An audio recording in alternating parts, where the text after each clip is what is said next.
सतनाम श्री वाहिगुरु साहिब जी।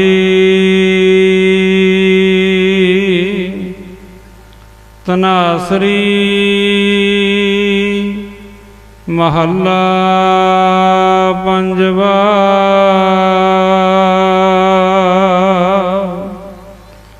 चतुर्दिशा कीनो बल अपना, सिर ऊपर कर धारियो।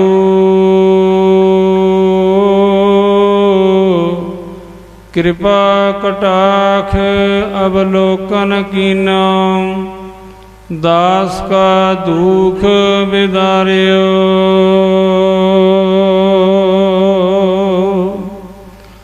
चतुर्दिशा कीनो बल अपना, सिर ऊपर कर धारियो।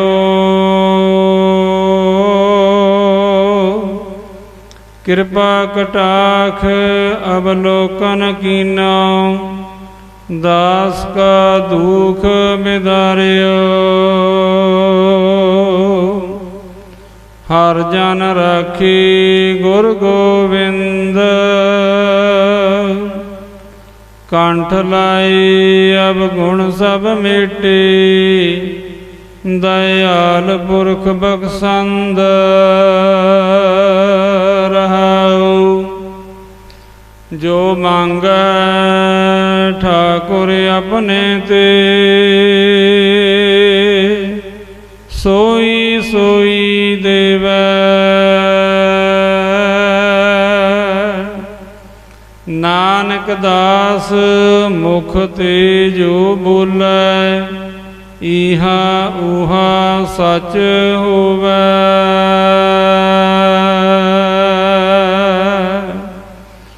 जो मांगै ठाकुर अपने ते। सोई सोई देवै,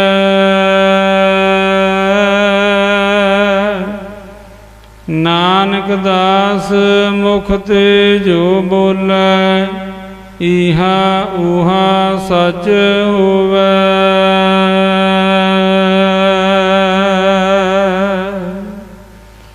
वाहिगुरु जी का खालसा, वाहिगुरु जी की फतेह। परम सन्मान योग गुरु रूप खालसा साध संगत जी, ਆਪਾਂ ਸਾਰੇ ਬਹੁਤ ਵੱਡੇ ਭਾਗਾਂ ਵਾਲੇ ਹਾਂ, ਜਿਨ੍ਹਾਂ ਨੂੰ ਸਤਿਗੁਰੂ ਸ੍ਰੀ ਗੁਰੂ ਗ੍ਰੰਥ ਸਾਹਿਬ ਮਹਾਰਾਜ ਜੀ ਦੀ ਸਤ ਸੰਗਤ ਕਰਨ ਦਾ ਸੁਭਾਗ ਸਮਾਂ ਪ੍ਰਾਪਤ ਹੋਇਆ ਹੈ। ਸੰਗਤਾਂ ਨੇ ਹੁਣੇ ਹੁਣੇ ਹੀ ਹਰੀ ਜਸ ਕੀਰਤਨ ਸਰਵਣ ਕੀਤਾ ਹੈ। ਮਹਾਰਾਜ ਆਖਦੇ ਨੇ ਕਥਾ ਕੀਰਤਨ ਸੁਖਦਾਈ। दोनों चीज़ां ही सुखदायक ने। कथा भी सुखदायक है, कीर्तन भी सुखदायक है। सो कीर्तन की महिमा सतगुरु महाराज जी ने गुरबाणी विच बहुत जगह पर प्रगट की है। हर कीर्तन सुनै हर कीर्तन गावै, तिस जन दुख निकट नहीं आवै। ऐसा कीर्तन कर मन मेरे, इहां उहां जो काम तेरे।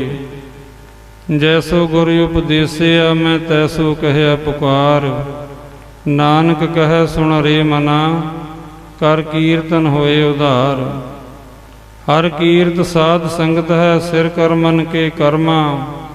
कहो नानक तिस भयो प्राप्त, जिस पुरब लिखे का लहना। तेरो सेवक इहो रंग माता, भयो कृपाल दीन दुख भंजन। हर हर कीर्तन इहो मन राता। सो ऐसे महाराज ने कीर्तन की महिमा वडियाई गुरबाणी दे विच कीती है। साध संग कल कीर्तन गाया, नानक ते ते बहुर ना आया।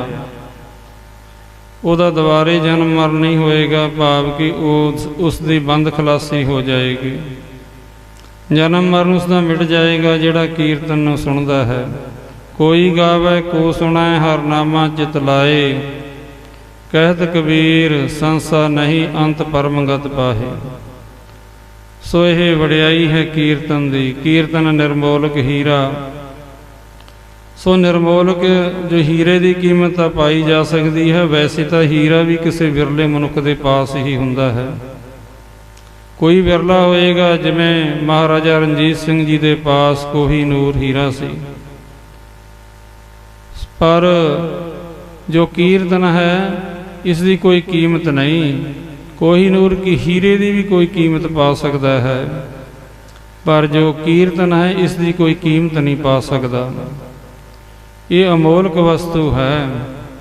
सो ऐसा कीर्तन आप संगतां ने बड़े प्रेम दे नाल सरवण कीता है।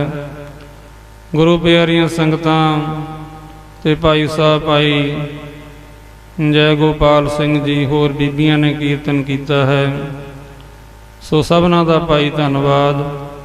आओ भाई हुण जो अज दा हुक्म सच्चे पातशाह महाराज जी ने सानू बख्शिश कीता है, उसदी आपां रल मिल के भाई विचार सांझी करिए। सारे मन बिरतियां एकागर करो। सतगुरु महाराज जी दे नेत्रां द्वारा दर्शन करिए और कन्नां द्वारा सतगुरु महाराज जी दी विचार नूं असीं सरवण करिए, हिरदे दे विच फिर धारण करिए जी। सारे गज के आखो जी, सतनाम श्री वाहिगुरु साहिब जी। सतनाम श्री वाहिगुरु साहिब जी। तनासरी महला पंजवा। तनासरी राग दे विच सतगुरु श्री गुरु अर्जन देव जी महाराज बख्शिश कर रहे हैं। श्री गुरु अर्जन देव जी महाराज पंजवें पातशाह, शहीदां दे सरताज, जिन्हां दे दर्शन करन नाल करोड़ां पापां दा नाश हो जांदा। ऐसे सच्चे पातशाह महाराज जी दुखां दा नाश हो जांदा, जन्म मरण दे बंधन कट्टे जांदे हन। धरन गगन नभ खंड मह जोत स्वरूपी रहे भर। पन मथुरा कछ भेद नहीं, गुर अर्जन परतख हर। सो ऐसे सतगुरु अर्जन देव जी महाराज सानू अज दा हुक्मनामा फरमान कर रहे हैं। चतुर दिशा कीनो बल अपना, सिर ऊपर कर धारियो।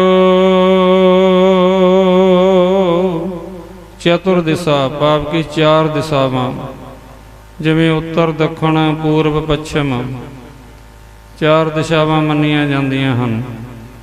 महाराज जी आखते ने उस अकाल पुरख वाहिगुरु का जो बल है, उसकी जो शक्ति है, चतुर दिशा कीनो बल अपना, अपनी उसने शक्ति चारे दिशावां दे विच फैलाई हुई है। कोई ऐसी वस्तु नहीं है जिथे वाहिगुरु मौजूद नहीं। सारे पासे वाहिगुरु का ही बल, वाहिगुरु की ही शक्ति विद्यमान है। चतुर दिशा कीनो बल अपना, सिर ऊपर कर धारियो। ते सिर दे उपर कर आखदे ने हत्थां नूं। गुरु महाराज ने अपने सेवकां दे सिर दे उपर हथ धारिया होया है, जानी किरपा दृष्टि कीती हुई है। सो सबना दे उपर किरपा है अकाल पुरख वाहिगुरु दी। किरपा कटाखे अवलोकन कीनो, दास का दुख बिदारियो। किरपा कटाख, कटाख आख्या जाता है जिहड़ी कि थोड़ी जी टेढ़ी निगाह नाल देखना हुंदा है, और किरपा भरी दृष्टि नाल। अवलोकन कहंदे ने देखण नूं। किरपा कटाक्ष क्योंकि पैर दे विच हाहा है। किरपा कटाक्ष अवलोकन कीनो, दास का दुख विदारियो। अपने दासां दा अकाल पुरख वाहिगुरू दुख विदार दिंदा, दुखां दा नाश कर दिंदा है। सो ऐसे गुर परमेश्वर अकाल पुरख वाहिगुरू किरपा दृष्टि दे नाल ही अपने दासां दा सेवकां दा दुख दूर कर दिंदे ने। जिस तरह कि श्री गुरु नानक देव जी महाराज भाई बाले ते भाई मरदाने दे समेत सच्चे पातशाह महाराज जी तुरे जा रहे हैं। अगे महाराज जी नूं एक व्यापारी मिलिया। व्यापारी नूं महाराज ने पूछया कि तेरे पास की है। उसने आख्या मेरे पास नमक है, हल्दी है, मिर्चा ने, ਹੋਰ ਮੇਰੇ ਪਾਸ ਸੌਦਾ ਪਾਇਆ ਹੋਇਆ ਹੈ, ਮੈਂ ਗਲੀ ਗਲੀ ਵਿੱਚ ਜਾ ਕੇ ਵੇਚਦਾ ਹਾਂ, ਮੈਂ ਆਪਣਾ ਫਿਰ ਗੁਜ਼ਾਰਾ ਕਰਦਾ ਹਾਂ। ਮਹਾਰਾਜ ਨੇ ਆਖਿਆ ਖੋਲ ਕੇ ਦਿਖਾ ਤੇਰੇ ਪਾਸ ਕੀ ਕੁਛ ਹੈ। ਖੋਲ ਕੇ ਦੇਖਿਆ ਤਾਂ ਮਹਾਰਾਜ ਨੂੰ ਉਸਨੇ ਆਪਣੇ ਵੱਟੇ ਦਿਖਾਏ। ਜਦੋਂ ਮਹਾਰਾਜ ਨੇ ਵੱਟਾ ਦੇਖਿਆ ਕਿ ਇਹ 2 ਕਿਲੋ ਦਾ ਵੱਟਾ ਹੈ, ਇਹ 2 ਸੇਰ ਦਾ, ਇਹ 1 ਸੇਰ ਦਾ, ਇਹ ਅੱਧੇ ਸੇਰ ਦਾ, ਸੇਰ ਤੋਂ ਭਾਵ ਕਿ ਕਿਲੋ, ਅੱਧੇ ਕਿਲੋ ਦਾ, ਜਾਣੀ ਫਿਰ 1 ਪਾਈਆ ਦਾ ਵੱਟਾ। ਮਹਾਰਾਜ ਸੱਚੇ ਪਾਤਸ਼ਾਹ ਮਹਾਰਾਜ ਜੀ ਨੇ ਪਾਈਆ ਦੇ ਵੱਟੇ ਨੂੰ ਆਪਣੇ ਹੱਥ ਵਿੱਚ ਲੈ ਲਿਆ। ਮਹਾਰਾਜ ਜੀ ਪ੍ਰਸੰਨ ਹੋ ਰਹੇ ਨੇ। ਮਹਾਰਾਜ ਆਖਦੇ ਨੇ ਇਹ ਵੱਟਾ ਧਨ ਹੈ ਕਿ ਇਸ ਨੇ ਆਪਣਾ ਸਭ ਤੋਂ ਛੋਟਾ ਨਾਮ ਰਖਾਇਆ ਹੈ, ਪਾਈਆ ਨਾਮ ਰਖਾਇਆ ਹੈ। ਸੋ ਵੱਡਾ ਮਨੁੱਖ ਤਾਂ ਹਰ ਕੋਈ ਹੋਣਾ ਚਾਹੁੰਦਾ ਹੈ, ਕੋਈ ਆਪਣੇ ਆਪ ਨੂੰ ਛੋਟਾ ਖਵਾਉਣਾ ਨਹੀਂ ਚਾਹੁੰਦਾ। ਸੋ ਜਿਹੜਾ ਛੋਟਾ ਖਵਾਉਣਾ ਚਾਹੁੰਦਾ ਹੈ ਉਹਨੂੰ ਸਤਿਗੁਰ ਮਹਾਰਾਜ ਜੀ ਆਪਣੇ ਹੱਥਾਂ 'ਤੇ ਚੱਕ ਲੈਂਦੇ ਨੇ।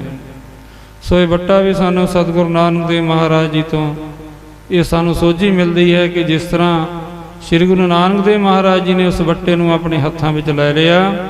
ਜਿਹੜਾ ਕਿ ਕੋਈ ਗੁਰਸਿੱਖ ਆਪਣੇ ਆਪ ਨੂੰ ਛੋਟਾ ਖਵਾਏਗਾ, ਆਪਸ ਕੋ ਜੋ ਜਾਣੈ ਨੀਚਾ, ਸੋ ਗਨੀਆ ਸਭ ਤੇ ਉੱਚਾ।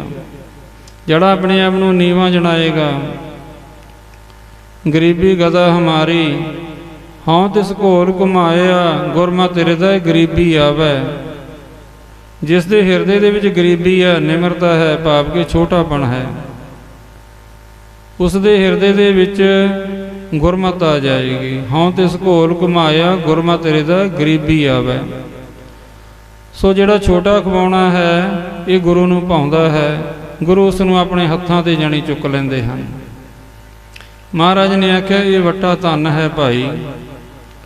ਤੇ ਸੱਚੇ ਪਾਤਸ਼ਾਹ ਮਹਾਰਾਜ ਦੇ ਬਚਨ ਸੁਣਦੇ ਸਾਰ ਹੀ ਉਸਨੇ ਸੋਚਿਆ ਕਿ ਇਹ ਤਾਂ ਕੋਈ ਮਹਾਤਮਾ ਲੱਗਦੇ ਨੇ।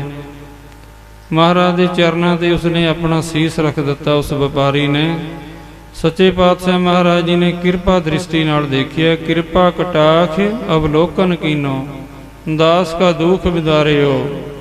ਸੋ ਕਿਰਪਾ ਦ੍ਰਿਸ਼ਟੀ ਦੇ ਨਾਲ ਜਦੋਂ ਸ੍ਰੀ ਗੁਰੂ ਨਾਨਕ ਦੇਵ ਮਹਾਰਾਜ ਜੀ ਨੇ ਉਸ ਵੱਲ ਤੱਕਿਆ ਤਾਂ ਮਹਾਰਾਜ ਨੇ ਉਸ ਦੇ ਸਿਰ ਦੇ ਉੱਪਰ ਮੇਰਾ ਭਰਿਆ ਹੱਥ ਰੱਖਿਆ। ਜਦੋਂ ਉਸ ਦਾ ਸੀਸ ਸਤਿਗੁਰ ਮਹਾਰਾਜ ਜੀ ਦੇ ਚਰਨਾਂ ਦੇ ਨਾਲ ਲੱਗਿਆ ਤਾਂ ਸਤਿਗੁਰ ਮਹਾਰਾਜ ਜੀ ਨੇ ਉਸ ਦੇ ਰੋਮ ਰੋਮ ਦੇ ਵਿੱਚ ਸਿਮਰਨ ਚਲਾ ਦਿੱਤਾ। ਜਿੱਧਰ ਦੇਖਦਾ ਕਿ ਸਾਰੇ ਪਾਸੇ ਵਾਹਿਗੁਰੂ ਦਾ ਹੀ ਪਸਾਰਾ ਹੈ। ਜਹ ਜਹ ਵੇਖੂੰ ਤਹ ਹਜੂਰ, ਦੂਰ ਕਤਹੁ ਨਾ ਜਾਈ, ਰਬ ਰਹਿਆ ਸਰਬੱਤਰ ਮੈਂ ਮਨ ਸਦਾ ਧਿਆਈ। ਸਾਰੇ ਪਾਸੇ ਇੱਕ ਅਕਾਲ ਪੁਰਖ ਵਾਹਿਗੁਰੂ ਹੀ ਸਮਾਇਆ ਹੋਇਆ ਹੈ। ਸੋ ਮਹਾਰਾਜ ਨੇ ਜਾਣੀ ਉਸ ਨੂੰ ਬ੍ਰਹਮ ਗਿਆਨ ਦੀ ਅਵਸਥਾ ਦੀ ਬਖਸ਼ਿਸ਼ ਕਰ ਦਿੱਤੀ।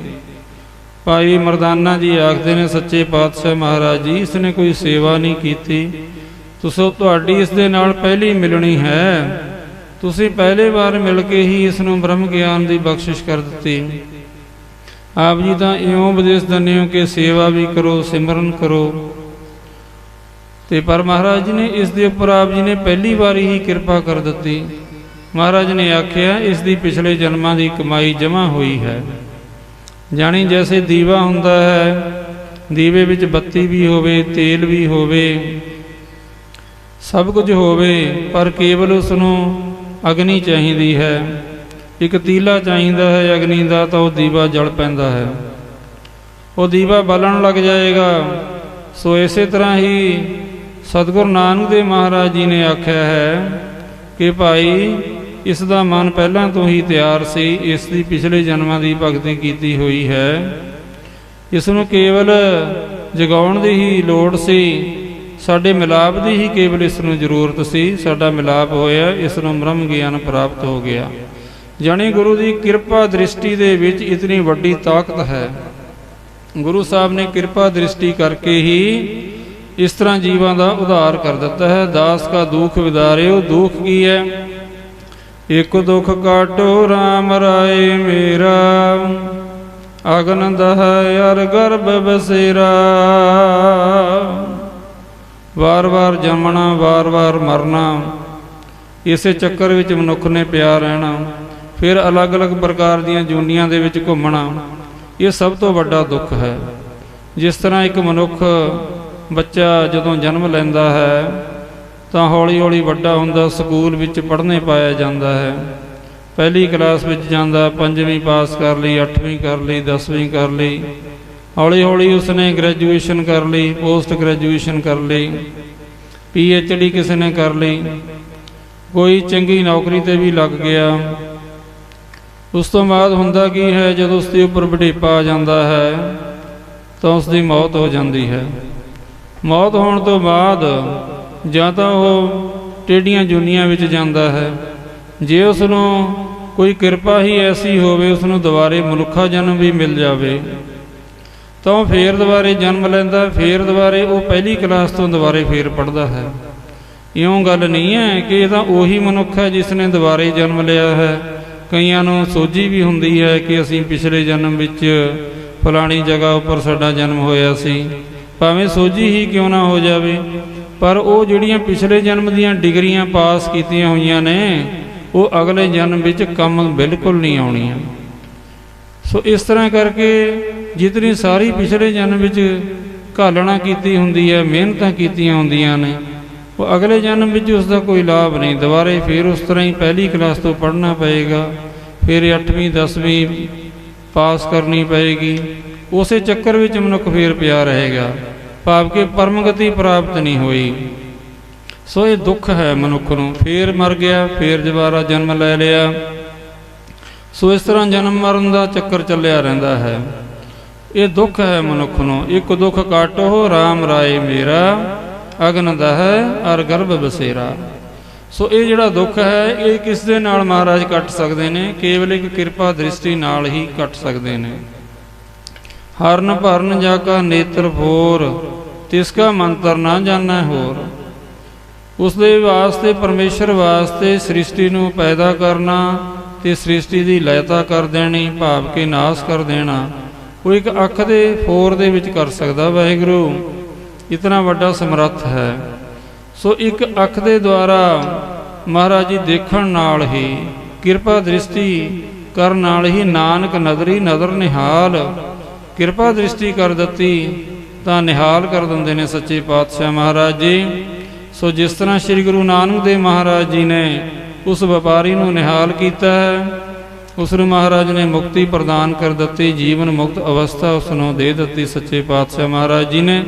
ਇਸੇ ਤਰ੍ਹਾਂ ਹੀ ਜਿਹੜਾ ਪੀਰ ਬੁੱਧੂ ਸ਼ਾਹ ਸੀ, ਇਸ ਦੇ ਘਰ ਵਾਲੀ ਦਾ ਨਾਮ ਸੀ ਨਸੀਰਾਂ ਬੇਗਮ। ਨਸੀਰਾਂ ਬੇਗਮ ਦੇ ਭਰਾ ਦਾ ਨਾਮ ਸੀ ਸੈਦ ਖਾਨ। ਸੈਦ ਖਾਨ ਔਰੰਗਜ਼ੇਬ ਦਾ ਜਰਨੈਲ ਸੀ। ਸੈਦ ਖਾਨ ਨੇ ਆਪਣੀ ਭੈਣ ਨਸੀਰਾਂ ਬੇਗਮ ਤੋਂ ਗੁਰੂ ਕਲਗੀਧਰ ਪਾਤਸ਼ਾਹ ਦੀ ਬਹੁਤ ਮਹਿਮਾ ਵਡਿਆਈ ਸੁਣੀ ਹੋਈ ਸੀ, ਪਰ ਇਹ ਡਰਦਾ ਸੀ ਕਿ ਮੈਂ ਸਿੱਧਾ ਗੁਰੂ ਗੋਬਿੰਦ ਸਿੰਘ ਜੀ ਦੇ ਪਾਸ ਜਾਊਂਗਾ ਤਾਂ ਮੇਰੇ ਜਿਹੜੇ ਹੋਰ ਮੁਗਲ ਸੈਨਿਕ ਨੇ ਇਹ ਕੀ ਕਹਿਣਗੇ, ਮੈਂ ਉਹਨਾਂ ਦੀ ਸ਼ਰਨ ਵਿੱਚ ਸਿੱਧਾ ਨਹੀਂ ਜਾ ਸਕਦਾ। ਪਰ ਮੇਰੀ ਇੱਛਾ ਵੀ ਹੈ ਕਿ ਮੈਨੂੰ ਕਲਗੀਧਰ ਪਾਤਸ਼ਾਹ ਦਰਸ਼ਨ ਦੇਣ। ਸੋ ਉਸ ਦੀ ਇੱਛਾ ਪੂਰੀ ਹੋਈ। ਗੁਰੂ ਸਾਹਿਬ ਮਹਾਰਾਜ ਜੀ ਨੇ ਦੇਖੋ ਕੈਸੇ ਕੈਸੇ ਜਿਹੜੇ ਸੂਰਮੇ ਨੇ ਉਹਨਾਂ ਦੀ ਵੀ ਮਹਾਰਾਜ ਇੱਛਾ ਪੂਰੀ ਕਰ ਦਿੰਦੇ ਨੇ। ਜਦੋਂ ਸੈਦ ਖਾਨ ਜਰਨੈਲ ਬਣ ਕੇ 1.25 ਲੱਖ ਫੌਜ ਨੂੰ ਲੈ ਕੇ ਅਨੰਦਪੁਰ ਸਾਹਿਬ ਦੇ ਉੱਪਰ ਚੜ੍ਹਾਈ ਕਰਦਾ ਹੈ ਤਾਂ ਮੈਦਾਨੇ ਜੰਗ ਵਿੱਚ ਆ ਗਿਆ। ਇੱਧਰੋਂ ਕਲਗੀਧਰ ਪਾਤਸ਼ਾਹ ਮਹਾਰਾਜ ਜੀ, ਸੱਚੇ ਪਾਤਸ਼ਾਹ ਮਹਾਰਾਜ ਜੀ ਨੇ ਸ਼ਸਤਰ ਵਸਤਰ ਸਜਾਏ। ਮਹਾਰਾਜ ਜੀ ਆਪ ਜੀ ਵੀ ਮੈਦਾਨੇ ਜੰਗ ਦੇ ਵਿੱਚ ਪਹੁੰਚ ਗਏ।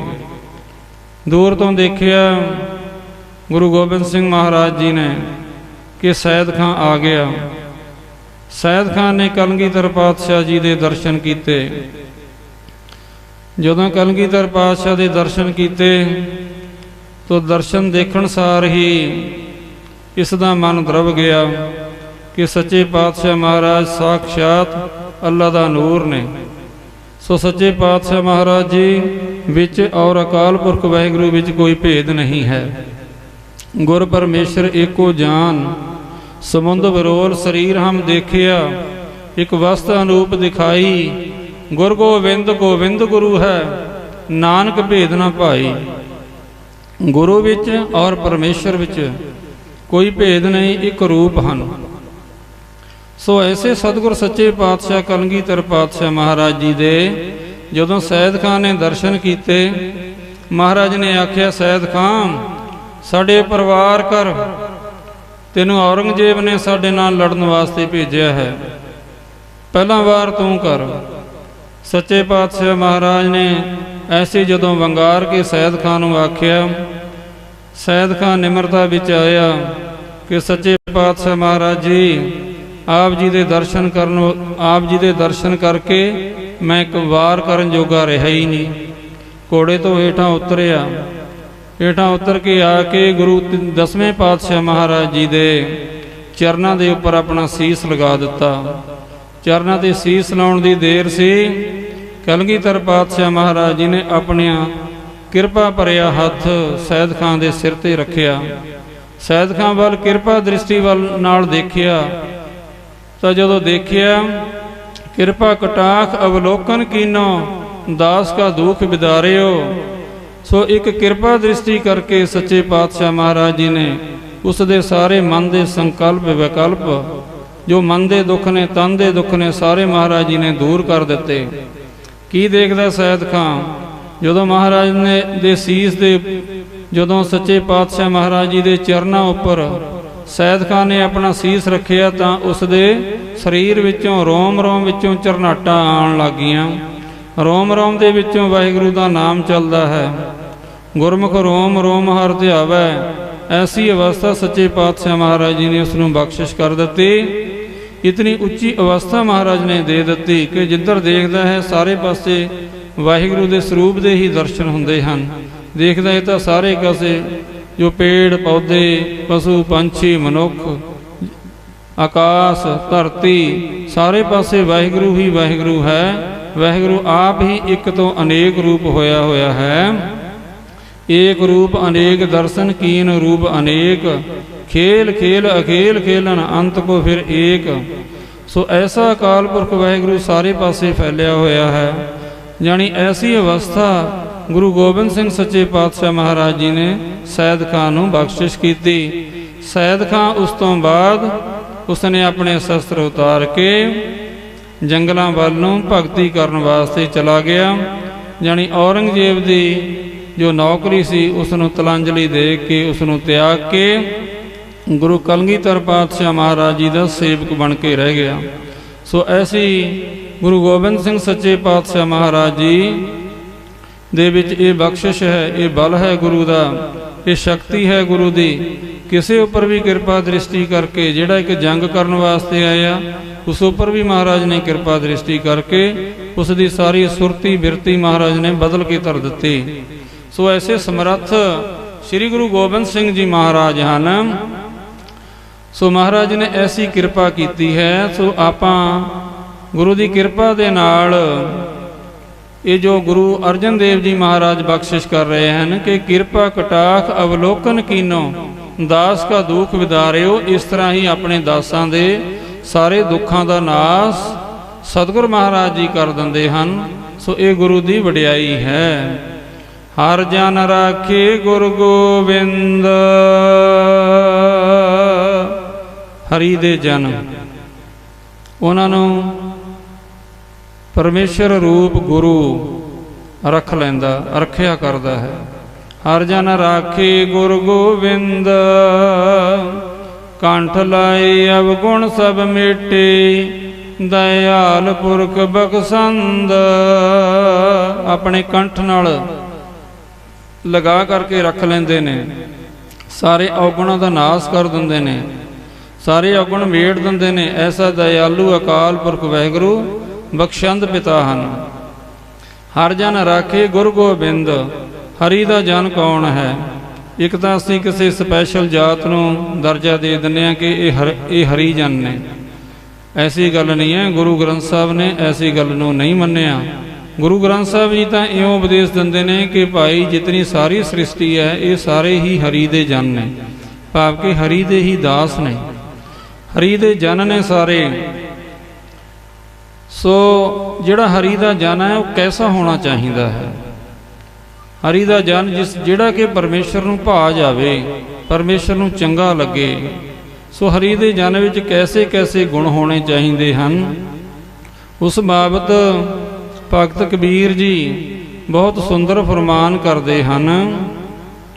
ਕਬੀਰ ਰੋੜਾ ਹੋਏ ਰਹੋ ਬਾਟਕਾ, ਤਜ ਮਨ ਕਾ ਅਭਿਮਾਨ, ਐਸਾ ਕੋਈ ਦਾਸ ਹੋਏ, ਤਾਹੇ ਮਿਲੈ ਭਗਵਾਨ। ਭਗਤ ਕਬੀਰ ਜੀ ਆਖਦੇ ਨੇ ਕਿ ਭਾਈ ਤੂੰ ਰਸਤੇ ਦਾ ਰੋੜਾ ਬਣ ਜਾ, ਕਿਉਂਕਿ ਰੋੜਾ ਹੈ ਕੋਈ ਵੀ ਉਸ ਨੂੰ ਚੱਕ ਕੇ ਭਗਾ ਕੇ ਮਾਰਦਾ। ਰੋੜੇ ਵਿੱਚ ਜਾਣੀ ਇਹ ਇੱਕ ਗੁਣ ਹੁੰਦਾ ਹੈ ਕਿ ਉਸ ਦਾ ਕੋਈ ਅਪਮਾਨ ਕਰਦਾ, ਉਸ ਉੱਪਰ ਕੋਈ ਠੁੱਡਾ ਮਾਰਦਾ ਤਾਂ ਰੋੜਾ ਉਸ ਤੋਂ ਕੋਈ ਬਦਲਾ ਨਹੀਂ ਲੈਂਦਾ। ਜਾਣੀ ਰੋੜੇ ਵਿੱਚ ਇਹ ਗੁਣ ਹੈ। ਤਜ ਮਨ ਕਾ ਅਭਿਮਾਨ, ਜਿਸ ਤਰ੍ਹਾਂ ਰੋੜੇ ਨੇ ਆਪਣੇ ਮਨ ਦਾ ਅਭਿਮਾਨ ਤਿਆਗਾ ਹੋਇਆ ਹੈ, ਇਸੇ ਤਰ੍ਹਾਂ ਭਾਈ ਤੂੰ ਵੀ ਆਪਣੇ ਮਨ ਦਾ ਅਭਿਮਾਨ ਤਿਆਗ। ਜਾਣੀ ਮਨ ਦਾ ਅਭਿਮਾਨ ਤਿਆਗ ਕੇ ਤੂੰ ਪਰਮੇਸ਼ਰ ਦਾ ਦਾਸ ਬਣਿਆ ਰਹਿ। ਕਬੀਰ ਰੋੜਾ ਹੋਏ ਰਹੋ ਬਾਟਕਾ, ਤਜ ਮਨ ਕਾ ਅਭਿਮਾਨ, ਐਸਾ ਕੋਈ ਦਾਸ ਹੋਏ, ਤਾਹੇ ਮਿਲੇ ਭਗਵਾਨ। ਅੱਗੇ ਕਬੀਰ ਜੀ ਕਹਿੰਦੇ ਨੇ ਕਿ ਰੋੜਾ ਵੀ ਭਾਈ ਦੁੱਖ ਦਿੰਦਾ। ਰੋੜਾ ਹੁਆ ਤਾਂ ਕਿਆ ਪਿਆ, ਪੰਥੀ ਕੋ ਦੁਖ ਦੇ, ਐਸਾ ਤੇਰਾ ਦਾਸ ਹੋਏ, ਜਿਉ ਧਰਣੀ ਮੈਂ ਖੇ। ਕਹਿੰਦੇ ਰੋੜੇ ਵਿੱਚ ਇਹ ਗੁਣ ਤਾਂ ਇੱਕ ਹੈ, ਪਰ ਇੱਕ ਔਗਣ ਵੀ ਹੈ। ਔਗਣ ਇਹ ਹੈ ਜਿਸ ਦੇ ਕੋਈ ਵੱਜਦਾ ਉਸ ਦੇ ਸੱਟ ਮਾਰਦਾ। ਜਿਸ ਤਰ੍ਹਾਂ ਕੋਈ ਸਾਹਮਣੇ ਬੜੀ ਨਿਮਰਤਾ ਵਿੱਚ ਹੁੰਦੇ ਨੇ, ਜਦੋਂ ਕੋਈ ਉਹਨਾਂ ਨੂੰ ਕੋਈ ਗੱਲ ਕਹੀ ਜਾਂਦੀ ਆ ਤਾਂ ਬੜੇ ਗੁੱਸੇ ਵਿੱਚ ਆ ਜਾਂਦੇ ਨੇ, ਜਾਣੀ ਫਿਰ ਰੋੜੇ ਵਰਗੇ ਸੁਭਾਅ ਵਰਗੇ ਬਣ ਜਾਂਦੇ ਨੇ। ਸੋ ਮਹਾਰਾਜ ਜੀ ਆਖਦੇ ਨੇ, ਭਗਤ ਕਬੀਰ ਜੀ ਆਖਦੇ ਨੇ ਕਿ ਜਿਸ ਤਰ੍ਹਾਂ ਕਿ ਧਰਣੀ ਕਹਿੰਦੇ ਨੇ ਧਰਤੀ ਨੂੰ, ਜਿਉਂ ਧਰਣੀ ਮੈਂ ਖੇਹ ਆਖਦੇ ਨੇ, ਚਰਨ ਧੂੜ ਕਹਿ ਲੋ ਜਾਂ ਮਿੱਟੀ ਕਹਿ ਲੋ, ਜਾਣੀ ਇਸ ਤਰ੍ਹਾਂ ਦੀ ਖਾਕ ਬਣ ਕੇ ਤੂੰ ਰਹਿ। ਫਰੀਦਾ ਖਾਕ ਨਾ ਨਿੰਦੀਐ, ਖਾਕੂ ਜੇੜ ਨਾ ਕੋਏ, ਜੀਵਦਿਆਂ ਪੈਰਾਂ ਤਲੇ, ਮੋਇਆਂ ਉੱਪਰ ਹੋਏ। ਬਾਬਾ ਫਰੀਦ ਜੀ ਕਹਿੰਦੇ ਭਾਈ ਖਾਕ ਨੂੰ ਨਿੰਦਣਾ ਨਹੀਂ ਚਾਹੀਦਾ। ਖਾਕ ਵਿੱਚ ਗੁਣ ਹੈ, ਇਹ ਨਿਮਰਤਾ ਵਿੱਚ ਰਹਿੰਦੀ ਹੈ, ਹੇਠਾਂ ਰਹਿੰਦੀ ਹੈ, ਪੈਰਾਂ ਦੇ ਹੇਠਾਂ ਰਹਿੰਦੀ ਹੈ। ਪਰ ਜਦੋਂ ਮਨੁੱਖ ਮਰਦਾ ਤਾਂ ਸਰੀਰ ਦੇ ਉੱਪਰ ਆ ਜਾਂਦੀ ਹੈ। ਇਹ ਖਾਕ ਮਨੁੱਖ ਦੇ ਸਰੀਰ ਨੂੰ ਵੀ ਖਾਕ ਬਣਾ ਲੈਂਦੀ ਹੈ, ਸੁਆਹ ਬਣਾ ਦਿੰਦੀ ਹੈ। ਮਨੁੱਖ ਜਦੋਂ ਸੜਦਾ ਹੈ, ਫੁੱਕਦਾ ਹੈ, ਕੋਈ ਦੱਬਦਾ ਹੈ ਭਾਵੇਂ ਕੋਈ, ਤਾਂ ਅਖੀਰ ਵਿੱਚ ਇਸਨੇ ਸੁਆਹ ਜਾਣੀ ਮਿੱਟੀ ਹੀ ਬਣਨਾ ਹੈ। ਸੋ ਇਹ ਮਿੱਟੀ ਦਾ ਗੁਣ ਹੈ। ਰੋੜੇ ਤੋਂ ਜਾਣੀ ਇਸ ਤੋਂ ਅੱਗੇ ਆਪਾਂ ਜਾਈਏ ਤਾਂ ਮਿੱਟੀ ਦਾ ਗੁਣ ਹੈ ਇਹ। ਉਹ ਰੋੜਾ ਹੁਆ ਤਾਂ ਕਿਆ ਪਿਆ, ਜੋ ਪੰਥੀ ਕੋ ਦੁਖ ਦੇ, ਐਸਾ ਤੇਰਾ ਦਾਸ ਹੋਏ, ਜਿਉ ਧਰਣੀ ਮੈਂ ਖੇਹ। ਖੇਹ ਹੋਈ ਤਾਂ ਕਿਆ ਪਿਆ, ਜੋ ਉੱਡ ਲੱਗ ਅੰਗ, ਹਰ ਜਨ ਐਸਾ ਚਾਹੀਐ, ਜਿਉ ਪਾਣੀ ਸਰਬੰਗ। ਜਿਹੜੀ ਖੇਹ ਹੈ ਇਹਦੇ ਵਿੱਚ ਇੱਕ ਔਗਣ ਵੀ ਹੈ, ਕਿਉਂਕਿ ਇਹ ਉੜਦੀ ਹੈ ਤਾਂ ਮਨੁੱਖ ਦੇ ਅੱਖਾਂ ਵਿੱਚ ਕੱਟਾ ਪੈਂਦਾ ਹੈ, ਜਾਂ ਸਰੀਰ ਦੇ ਉੱਪਰ ਮਿੱਟੀ ਲੱਗਦੀ ਹੈ, ਕੱਪੜਿਆਂ ਉੱਪਰ ਮਿੱਟੀ ਲੱਗਦੀ ਹੈ। ਮਨੁੱਖ ਫਿਰ ਉਹਨਾਂ ਕੱਪੜਿਆਂ ਨੂੰ ਝਾੜਦਾ ਜਾਂ ਫਿਰ ਉਹਨਾਂ ਨੂੰ ਸਾਬਣ ਲਾ ਕੇ ਧੋਂਦਾ। ਇਹ ਮਿੱਟੀ ਦੇ ਵਿੱਚ ਔਗਣ ਹੈ। ਮਿੱਟੀ ਘਰ 'ਚ ਆਉਂਦੀ ਹੈ, ਅਸੀਂ ਉਸ ਦੀ ਸਫਾਈ ਕਰਦੇ ਹਾਂ, ਪੋਚਾ ਲਾਉਂਦੇ ਹਾਂ ਕਿ ਮਿੱਟੀ ਭਾਈ ਚੰਗੀ ਨਹੀਂ ਹੈ ਘਰ ਦੇ ਵਿੱਚ, ਸੋ ਅਸੀਂ ਉਸ ਨੂੰ ਚੁੱਕ ਕੇ ਬਾਹਰ ਸਿੱਟ ਦਿੰਦੇ ਹਾਂ। ਸੋ ਜਾਣੀ ਮਿੱਟੀ ਸਾਡੇ ਸਰੀਰ ਨੂੰ ਗੰਦਾ ਕਰਦੀ ਹੈ। ਸੋ ਮਿੱਟੀ ਵਿੱਚ ਇੱਕ ਔਗਣ ਹੈ। ਜਿਹੜਾ ਪਾਣੀ ਹੈ, ਜਿਉਂ ਪਾਣੀ ਸਰਬੰਗ, ਕਿ ਪਾਣੀ ਜੈਸਾ ਹੋਣਾ ਚਾਹੀਦਾ ਹੈ ਜਿਹੜਾ ਹਰੀ ਦਾ ਜਨ ਹੈ। ਫਿਰ ਅੱਗੇ ਕਬੀਰ ਜੀ ਕਹਿੰਦੇ ਨੇ, ਪਾਣੀ ਹੁਆ ਤਾਂ ਕਿਆ ਪਿਆ, ਜੋ ਸੀਰਾ ਤਾਤਾ ਹੋਏ। ਸੀਰਾ ਕਹਿੰਦੇ ਨੇ ਠੰਡੇ ਨੂੰ, ਤਾਤਾ ਕਹਿੰਦੇ ਨੇ ਗਰਮ ਨੂੰ, ਕਿ ਪਾਣੀ ਆਪਣਾ ਇੱਕ ਸਥਿਰਤਾ ਵਿੱਚ ਨਹੀਂ ਰਹਿੰਦਾ, ਜਾਣੀ ਆਪਣਾ ਸੁਭਾਅ ਬਦਲਦਾ ਰਹਿੰਦਾ ਹੈ। ਇਸੇ ਤਰ੍ਹਾਂ ਹੀ ਜਿਹੜਾ ਮਨੁੱਖ ਨੇ ਕਈ ਸਤਸੰਗ ਵਿੱਚ ਬੈਠੇ ਨੇ, ਬਹੁਤ ਵਧੀਆ ਗੁਰਮੁਖ ਲੱਗਣਗੇ, ਇੱਥੇ ਸ਼ਬਦਾਂ ਦੇ ਨਾਲ ਵੀ ਬੋਲਣਗੇ, ਬਹੁਤ ਵਧੀਆ ਲੱਗਦੇ ਨੇ, ਪਰ ਆਪਣੇ ਘਰ ਦੇ ਵਿੱਚ ਜਾ ਕੇ ਉਹੀ ਫਿਰ ਮਾੜੇ ਗਾਣੇ ਸੁਣਦੇ ਨੇ। ਮੇਰੇ ਮੋਹਨ ਸਰਵਨੀ ਇਹ ਨਾ ਸੁਣਾਏ, ਸਾਕਤ ਗੀਤ ਨਾਦ ਧੁਨ ਗਾਵਤ ਬੋਲਤ ਬੋਲ ਅਜਾਏ। ਐਸੇ ਜਿਹੜੇ ਸਾਕਤਾਂ ਦੇ ਗੀਤ ਨੇ ਉਹਨਾਂ ਨੂੰ ਫਿਰ ਉਹ ਕੰਨਾਂ 'ਚ ਟੂਟੀਆਂ ਲਾ ਕੇ ਮੋਬਾਈਲਾਂ ਦੇ ਰਾਹੀਂ ਫਿਰ ਉਹ ਸੁਣਦੇ ਨੇ। ਸਤਸੰਗ ਵਿੱਚ ਬੈਠੇ ਹੋਏ ਬਹੁਤ ਵਧੀਆ ਠੰਡੇ ਸੁਭਾਅ ਵਾਲੇ ਲੱਗਦੇ ਨੇ। ਸੋ ਇਸ ਤਰ੍ਹਾਂ ਨਹੀਂ ਹੋਣਾ ਚਾਹੀਦਾ। ਪਾਣੀ ਦੋ ਤਰ੍ਹਾਂ ਦੇ ਸੁਭਾਅ ਦਾ, ਗਰਮ ਵੀ ਹੈ ਠੰਡਾ ਵੀ ਹੈ। ਇੱਥੇ ਬੜੇ ਗੁਰਮੁਖ ਪਿਆਰਾ ਲੱਗਦਾ ਹੈ ਬੰਦਾ ਸੰਗਤ ਵਿੱਚ ਬੈਠਾ ਹੋਇਆ, ਬਾਅਦ ਵਿੱਚ ਉਸ ਦਾ ਗਰਮ ਸੁਭਾਅ ਜ਼ਾਹਰ ਹੋ ਜਾਂਦਾ, ਜਾਣੀ ਇਹ ਪਾਣੀ ਦਾ ਇੱਕ ਔਗਣ ਵੀ ਹੋ ਗਿਆ। ਸੋ ਇਸੇ ਤਰ੍ਹਾਂ ਹੀ ਬਹੁਤ ਲੋਕ ਨੇ ਜਿਹੜੇ ਕਿ ਗਰਮ ਜਾਂ ਠੰਡੇ ਸੁਭਾਅ ਵਾਲੇ ਬਣੇ ਰਹਿੰਦੇ ਨੇ, ਜਾਣੀ ਇੱਕ ਰਸ ਨਹੀਂ ਰਹਿੰਦੇ। ਜਿਸ ਤਰ੍ਹਾਂ ਕਿ ਸ੍ਰੀ ਗੁਰੂ ਅਰਜਨ ਦੇਵ ਮਹਾਰਾਜ ਜੀ ਦਾ ਸ਼ਬਦ ਹੈ, ਸ੍ਰੀ ਗੁਰੂ ਅਰਜਨ ਦੇਵ ਜੀ ਮਹਾਰਾਜ ਤਤੀ ਤਵੀ ਦੇ ਉੱਪਰ ਬੈਠੇ ਨੇ, ਤਾਂ ਫਿਰ ਸ੍ਰੀ ਗੁਰੂ ਅਰਜਨ ਦੇਵ ਮਹਾਰਾਜ ਜੀ ਨੇ ਕੋਈ ਸ਼ਰਾਪ ਨਹੀਂ ਦਿੱਤਾ। ਮਹਾਰਾਜ ਨੇ ਇਉਂ ਆਖਿਆ, ਤੇਰਾ ਕੀਆ ਮੀਠਾ ਲਾਗੈ, ਹਰ ਨਾਮ ਪਦਾਰਥ ਨਾਨਕ ਮੰਗੈ। ਸੋ ਸੱਚੇ ਪਾਤਸ਼ਾਹ ਮਹਾਰਾਜ ਵਿੱਚ ਇਤਨੀ ਜ਼ਿਆਦਾ ਨਿਮਰਤਾ ਹੈ, ਕੋਈ ਕਿਸੇ ਨੂੰ ਥੋੜੀ ਜੀ ਕੋਈ ਗੱਲ ਕਹਿ ਦੇਵੇ ਤਾਂ ਦੂਸਰਾ ਬੰਦਾ ਗੁੱਸਾ ਕਰ ਲੈਂਦਾ ਹੈ। ਸੋ ਇਸੇ ਤਰ੍ਹਾਂ ਹੀ ਜਿਹੜਾ ਸਤਿਗੁਰੂ ਹੈ, ਸਤਿਗੁਰ ਪੁਰਖ ਅਗੰਮ ਹੈ, ਨਿਰਵੈਰ ਨਿਰਾਲਾ। ਨਿਰਵੈਰ ਹੈ ਸਤਿਗੁਰੂ, ਸਤਿਗੁਰ ਪੁਰਖ ਅਗੰਮ ਹੈ, ਨਿਰਵੈਰ ਨਿਰਾਲਾ। ਜਾਣੋ ਧਰਤੀ ਧਰਮ ਦੀ ਸੱਚੀ ਧਰਮਸ਼ਾਲਾ। ਐਸਾ ਨਿਰਵੈਰ ਸਤਿਗੁਰੂ ਹੈ। ਸਤਿਗੁਰੂ ਮਹਾਰਾਜ ਦੇ ਚਰਨਾਂ ਨਾਲ ਜੁੜ ਕੇ ਜਿਹੜਾ ਮੂਲ ਮੰਤਰ ਦਾ ਜਾਪ ਕਰੇਗਾ, ਆਖੇਗਾ ਨਿਰਭਉ ਨਿਰਵੈਰ, ਉਹ ਸਿੱਖ ਵੀ ਨਿਰਵੈਰ ਹੋਣ ਲੱਗ ਜਾਏਗਾ, ਸਿੱਖ ਵੀ ਨਿਰਭਉ ਹੋਣ ਲੱਗ ਜਾਏਗਾ। ਜੋ ਵਾਹਿਗੁਰੂ ਦੇ ਗੁਣ ਨੇ ਉਹ ਸਿੱਖ ਵਿੱਚ ਆਉਣ ਲੱਗ ਜਾਂਦੇ ਨੇ। ਸੋ ਐਸਾ ਸਤਿਗੁਰੂ ਹੈ ਜਾਣੀ ਵੈਰ ਤੋਂ ਰਹਿਤ ਹੈ। ਜਿਵੇਂ ਗੁਰੂ ਗੋਬਿੰਦ ਸਿੰਘ ਸੱਚੇ ਪਾਤਸ਼ਾਹ ਮਹਾਰਾਜ ਜੀ ਦੇ ਚਾਰੇ ਪੁੱਤਰ ਸ਼ਹੀਦ ਹੋ ਗਏ। ਔਰੰਗਜ਼ੇਬ ਦੀਆਂ ਫੌਜਾਂ ਨੇ, ਪਹਾੜੀ ਰਾਜਿਆਂ ਦੀਆਂ ਫੌਜਾਂ ਨੇ ਰਲ ਕੇ ਮਹਾਰਾਜ ਨਾਲ ਜੰਗ ਕੀਤਾ। ਸੱਚੇ ਪਾਤਸ਼ਾਹ ਮਹਾਰਾਜ ਜੀ ਦੇ ਦੋ ਪੁੱਤਰ, ਸੱਚੇ ਪਾਤਸ਼ਾਹ ਜੀ ਦੇ ਚਮਕੌਰ ਦੀ ਗੜੀ ਤੇ ਦੋ ਸਪੁੱਤਰ ਸੱਚੇ ਪਾਤਸ਼ਾਹ ਮਹਾਰਾਜ ਜੀ ਦੇ ਸਰਹੰਦ ਦੀਆਂ ਦੀਵਾਰਾਂ ਵਿੱਚ ਚਿਣ ਕੇ ਸ਼ਹੀਦ ਕੀਤੇ ਗਏ ਨੇ। ਪਰ ਜਦੋਂ ਔਰੰਗਜ਼ੇਬ ਦਾ ਹੀ ਪੁੱਤਰ ਬਹਾਦਰ ਸ਼ਾਹ ਗੁਰੂ ਗੋਬਿੰਦ ਸਿੰਘ ਸੱਚੇ ਪਾਤਸ਼ਾਹ ਮਹਾਰਾਜ ਜੀ ਦੀ ਚਰਨ ਸ਼ਰਨ ਵਿੱਚ ਆਇਆ, ਤਾਂ ਮਹਾਰਾਜ ਨੇ ਇਉਂ ਨਹੀਂ ਸੋਚਿਆ ਕਿ ਇਹ ਤਾਂ ਔਰੰਗਜ਼ੇਬ ਦਾ ਪੁੱਤਰ ਹੈ, ਔਰੰਗਜ਼ੇਬ ਨੇ ਮੇਰੇ ਪੁੱਤਰ ਮਾਰੇ ਨੇ ਤੇ ਮੈਂ ਔਰੰਗਜ਼ੇਬ ਦੇ ਪੁੱਤਰ ਨੂੰ ਮਾਰ ਦਿੰਨਾ ਤੇ ਮੈਂ ਬਦਲਾ ਲੈ ਲੈਣਾ। ਪਰ ਨਹੀਂ, ਜੋ ਸ਼ਰਨ ਆਵੈ ਤਿਸ ਕੰਠ ਲਾਵੈ, ਇਹ ਬਿਰਧ ਸੁਆਮੀ ਸੰਦਾ। ਸੋ ਮਹਾਰਾਜ ਨੇ ਆਪਣਾ ਬਿਰਧ ਪਛਾਣਿਆ, ਆਪਣਾ ਸੁਭਾਅ ਪਛਾਣਿਆ, ਉਸ ਨੂੰ ਕੰਠ ਨਾਲ ਲਾ ਲਿਆ। ਜਾਣੀ ਸਤਿਗੁਰੂ ਮਹਾਰਾਜ ਜੀ ਨਿਰਵੈਰ ਨੇ। ਸਤਿਗੁਰ ਪੁਰਖ ਅਗੰਮ ਹੈ, ਨਿਰਵੈਰ ਨਿਰਾਲਾ।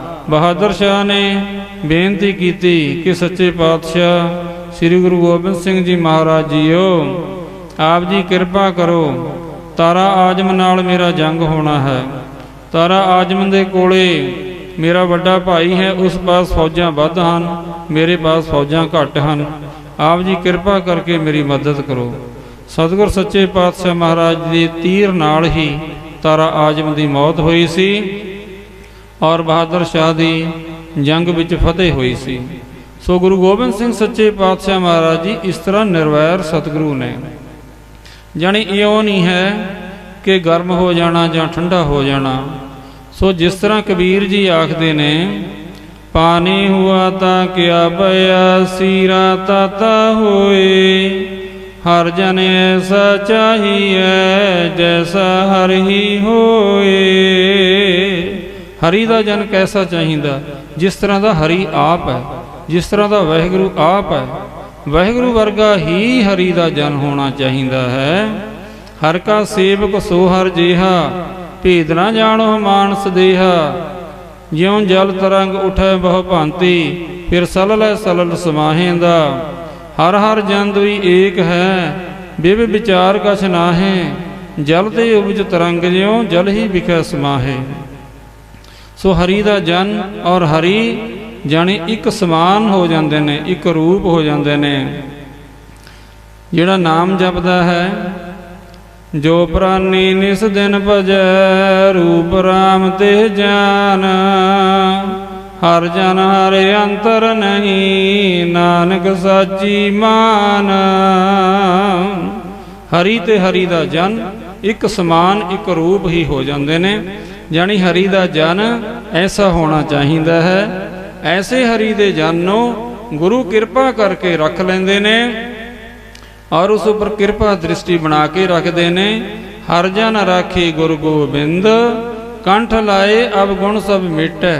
ਆਪਣੇ ਕੰਠ ਨਾਲ ਗਲ ਨਾਲ ਲਾ ਕੇ ਰੱਖਦੇ ਨੇ ਆਪਣੇ ਸੇਵਕਾਂ ਨੂੰ, ਆਪਣੇ ਦਾਸਾਂ ਨੂੰ। ਜਿਸ ਤਰ੍ਹਾਂ ਕਿ ਸ੍ਰੀ ਗੁਰੂ ਅਰਜਨ ਦੇਵ ਮਹਾਰਾਜ ਜੀ ਨੇ ਜਦੋਂ ਭਾਈ ਮੰਝ ਜੀ ਸੇਵਾ ਕਰਦੇ ਸਨ, ਸੇਵਾ ਕਰਦੇ ਹੋਏ ਸਾਖੀ ਬਹੁਤ ਵੱਡੀ ਹੈ ਇਹ। ਸੋ ਆਪਾਂ ਨੇ ਗੱਲ ਕਰਨੀ ਹੈ, ਕੰਠ ਲਾਏ ਅਬ ਗੁਣ ਸਭ ਮੇਟੈ ਦਇਆਲ ਪੁਰਖ ਬਖਸ਼ੰਦ। ਕੰਠ ਲਾ ਕੇ ਸਾਰੇ ਗੁਣਾਂ ਨੂੰ ਮੇਟ ਦਿੰਦੇ ਨੇ ਸਤਿਗੁਰੂ ਮਹਾਰਾਜ ਜੀ। ਮਹਾਰਾਜ ਨੇ ਕੰਠ ਨਾਲ ਲਾਇਆ। ਜਦੋਂ ਝੱਖੜ ਹਨੇਰੀ ਚੱਲਿਆ, ਖੂਹ ਦੇ ਵਿੱਚ ਭਾਈ ਮੰਝ ਜੀ ਡਿੱਗ ਪਏ। ਸੋ ਉਸ ਤੋਂ ਬਾਅਦ ਗੁਰੂ ਅਰਜਨ ਦੇਵ ਜੀ ਮਹਾਰਾਜ ਅੰਤਰਜਾਮੀ ਨੇ। ਅੰਮ੍ਰਿਤਸਰ ਦੀ ਧਰਤੀ ਉੱਪਰ ਮਹਾਰਾਜ ਜੀ ਬੈਠੇ ਨੇ। ਮਹਾਰਾਜ ਉਸੇ ਤਰ੍ਹਾਂ ਹੀ ਨੰਗੇ ਪੈਰੀ ਭੱਜੇ ਆ ਰਹੇ ਨੇ। ਆਖਿਆ ਕਿ ਲੱਜਾਂ ਜਾਂ ਰੱਸੇ ਵਗੈਰਾ ਲੈ ਕੇ ਆਓ ਔਰ ਸਾਡੇ ਪਿੱਛੇ ਆ ਜਾਓ। ਭੱਜੇ ਭੱਜੇ ਮਹਾਰਾਜ ਜਾ ਰਹੇ ਨੇ, ਜੋੜਾ ਵੀ ਨਹੀਂ ਪਹਿਨਿਆ। ਸੋ ਮਹਾਰਾਜ ਇਤਨਾ ਫਿਕਰ ਕਰਦੇ ਨੇ ਆਪਣੇ ਗੁਰਸਿੱਖਾਂ ਦੇ ਦੁੱਖਾਂ ਦਾ। ਸੋ ਸੱਚੇ ਪਾਤਸ਼ਾਹ ਮਹਾਰਾਜ ਜੀ ਉਸ ਖੂਹ ਦੇ ਪਾਸ ਪਹੁੰਚ ਗਏ। ਗੁਰਸਿੱਖ ਪਹੁੰਚ ਗਏ ਤਾਂ ਮਹਾਰਾਜ ਨੇ ਆਖਿਆ ਕਿ ਭਾਈ ਮੰਝ ਨੂੰ ਬਾਹਰ ਕੱਢੋ। ਭਾਈ ਮੰਝ ਜੀ ਨੇ ਅੱਗੋਂ ਆਖਿਆ ਕਿ ਪਹਿਲਾਂ ਲੰਗਰ ਦੀਆਂ ਲੱਕੜਾਂ ਨੂੰ ਬਾਹਰ ਕੱਢੋ, ਮੈਂ ਬਾਅਦ 'ਚ ਨਿਕਲਾਂਗਾ।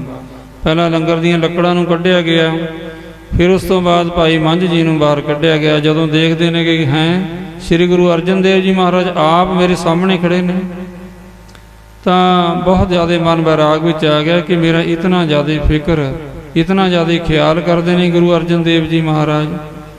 ਸੋ ਭਾਈ ਮੰਝ ਜੀ ਦੇ ਨੇਤਰਾਂ ਵਿੱਚੋਂ ਜਲ ਜਾ ਰਿਹਾ, ਉਧਰੋਂ ਗੁਰੂ ਅਰਜਨ ਦੇਵ ਮਹਾਰਾਜ ਜੀ ਦੇ ਨੇਤਰਾਂ ਵਿੱਚੋਂ ਵੀ ਜਲ ਜਾ ਰਿਹਾ। ਜਾਣੀ ਆਪਣੇ ਪੁੱਤਰ ਦਾ, ਆਪਣੇ ਸੇਵਕ ਦਾ ਦੁੱਖ ਗੁਰੂ ਤੋਂ ਬਰਦਾਸ਼ਤ ਨਹੀਂ ਹੁੰਦਾ। ਆਪਣੇ ਸੇਵਕ ਨੂੰ ਕੰਠ ਨਾਲ ਲਾ ਲਿਆ, ਭਾਈ ਮੰਝ ਨੂੰ ਆਪਣੀ ਛਾਤੀ ਨਾਲ ਲਾ ਲਿਆ, ਮਹਾਰਾਜ ਨੇ ਆਪਣੇ ਗਲੇ ਨਾਲ ਲਾ ਲਿਆ ਔਰ ਆਖਿਆ ਕੀ ਹੈ, ਮੰਝ ਪਿਆਰਾ ਗੁਰੂ ਨੂੰ, ਮੰਝ ਪਿਆਰਾ ਗੁਰੂ ਨੂੰ।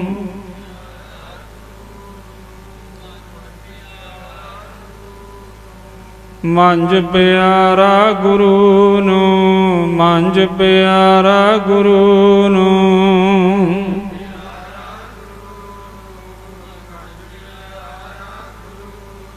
ਗੁਰ ਮੰਝ ਪਿਆਰਾ, ਗੁਰ ਮੰਝ ਪਿਆਰਾ।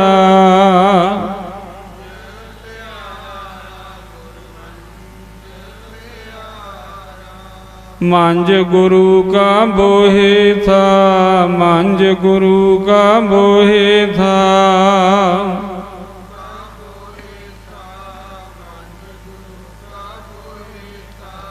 ਮੰਝ ਗੁਰੂ ਕਾ ਬੋਹਿ ਥਾ, ਮੰਝ ਗੁਰੂ ਕਾ ਬੋਹਿ ਥਾ।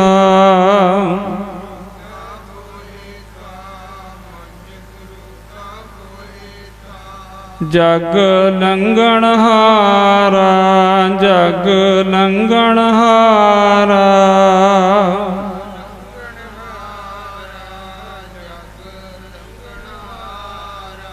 ਸੋ ਐਸੀ ਕਿਰਪਾ ਕੀਤੀ ਗੁਰੂ ਅਰਜਨ ਦੇਵ ਮਹਾਰਾਜ ਜੀ ਨੇ। ਕੰਠ ਲਾਏ, ਆਪਣੇ ਕੰਠ ਦੇ ਨਾਲ ਆਪਣੇ ਸੇਵਕ ਭਾਈ ਮੰਝ ਜੀ ਨੂੰ ਲਗਾ ਲਿਆ।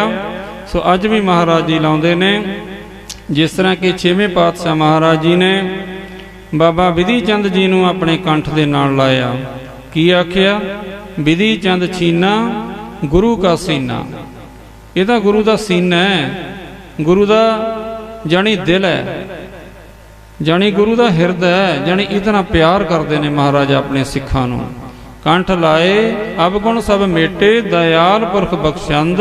ਐਸਾ ਦਇਆਲੂ दया करन वाला वो अकाल पुरख वाहिगुरू है, जिहड़ा कि सदा ही बख्शंद है। जे साडे पासों कोई गलती हुंदी है ना, इहदा एक तरीका साध संगत जी उहनूं बख्शाउण दा। जो पै हमना पाप करंता अहे अनंता, पतत पावन नाम कैसे हुंता। हे वाहिगुरू, जे साडे तो पाप ना हुंदे, तुसी पापां नूं कट्टण वाले हो, तुसी बख्शणहार पिता हो। जो पै हमना पाप करंता अहे अनंता, हे अनंत अकाल पुरख वाहिगुरू जी, जे साडे तो पाप ना हुंदा। जो पै हमना पाप करंता अहे अनंता, पतत पावन नाम कैसे हुंता। हे वाहिगुरू, तेरा नाम पतत पावन फिर किसी ने नहीं रखना सी। तेरा नाम पतत पावन इसे करके है जी असी पापी हैं, ताही तो तेरा नाम पतत पावन है। तू पतता नूं पावन करने वाला वाहिगुरू, ये तेरा बिरद है, ये तेरा सुभाव है। सो ऐसा बख्शंद पिता है। इस तरह असीं अरदास करिए सच्चे पातशाह महाराज जी, भुलने अंदर सब को भुल गुरु करतार। सच्चे पातशाह महाराज जी, आप जी तो कोई भुल नहीं हुंदी। आप करतार और अकाल पुरख वाहिगुरू श्री गुरदेव तो कदे भुल नहीं होया करदी। भुलण विच की है, असीं आम जो जीव हाँ, असीं भुलण विच हां। भुलण विच असीं हाँ, बुरे भले हम थारे। सो असीं इउं महाराज नूं बेनतियां करिए कि असीं वाहिगुरू हाथ तां असीं तेरे हैं, ते असीं चंगे हाँ भावें असीं माड़े हैं। सो इस तरह करके असीं महाराज नूं बेनती करिए।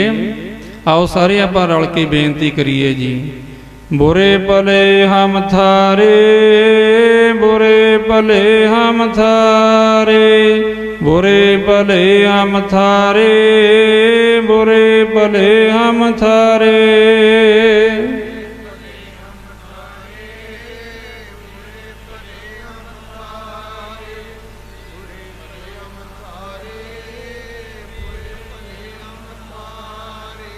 बुरे भले हम थारे, बुरे भले हम थारे, बुरे भले हम थारे, बुरे भले हम थारे।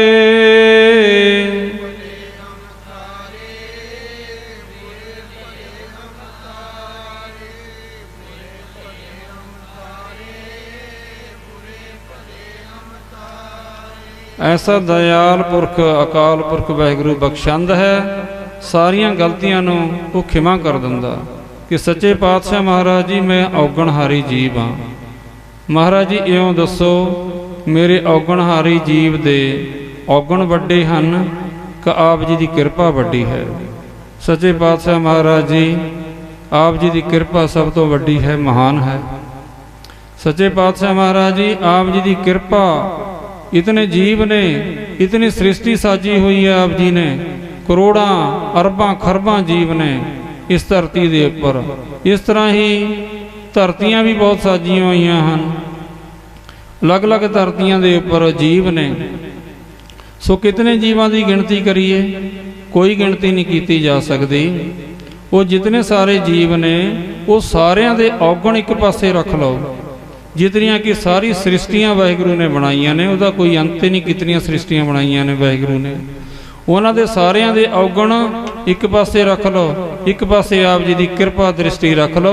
आप जी की किरपा दृष्टि सारे संसार दे औगणा नालों भारी है। सच्चे पातशाह वाहिगुरू जी, आप जी बख्शंद पिता हो। आप जी की किरपा दृष्टि सारे औगणा का नाश करने वाली है। सो आप जी सब तो महान हो, सब तो वड्डे हो वाहिगुरू जी। सो फिर अगे महाराज जी रहाओ का विश्राम दे के फरमान करते हैं। जो मांगा ठाकुर अपने ते, सोई सोई देवै। अपने ठाकुर, साडा ठाकुर कौन है? गुरु ग्रंथ साहब महाराज जी साडे ठाकुर ने। अपने ठाकुर तो मंगो जो कुछ मंगना।